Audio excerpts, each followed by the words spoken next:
Hey! The Cinematic Flashbacks welcomes you to the channel. Today I'm going to explain Max Steel. Youngster Max McGrath moves with his mom Molly to the town of Copper Gorge, where he was conceived and where his dad Jim McGrath passed on in an alleged tempest. In his initial not many days at school, he understands that nearly everybody around find out about Jim than he does on the grounds that his mom won't discuss Jim's past or passing. During supper with Jim's companion Miles Edwards, Max discovers that his dad worked for NTK, a high-level think tank presently run by Miles.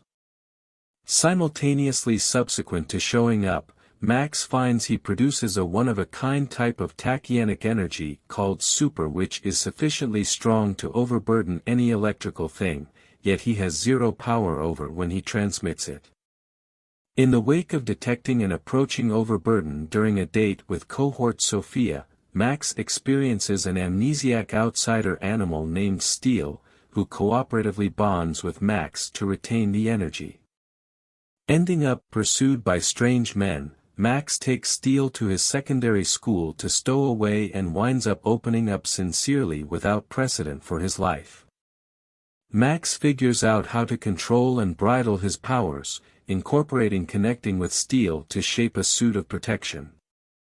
While connected, Max begins to see his dad's life through flashbacks imparted to Steel and discovers that an extraterrestrial society called the Ultralinks with the ability to control the components send off an assault on NTK.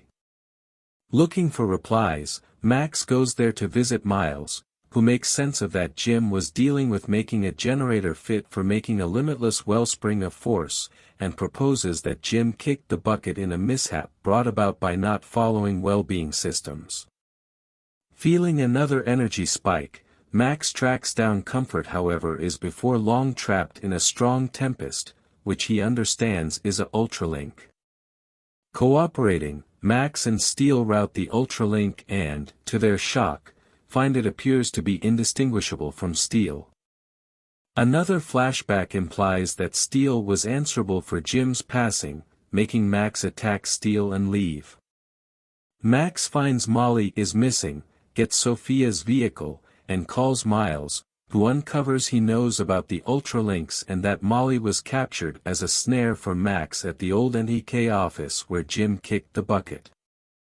Max goes to the office and finds Steel caught, where he has a flashback that shows reality. Jim McGrath was an outsider who normally created super, Steel was his accomplice, and the power generator was a machine intended to tackle and concentrate his regular energy.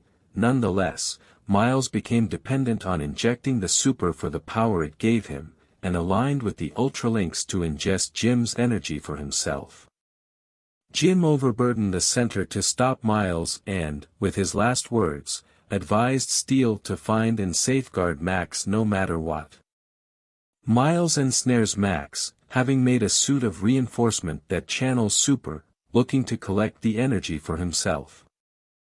Figuring out how to involve his reinforced structure as Max Steel, Max battles Miles supported by the secretive men, uncovered to be NTK Exceptional Powers crew who were working for a significant distance to track down Steel, yet are presently working for Molly, as larger part investor of the organization.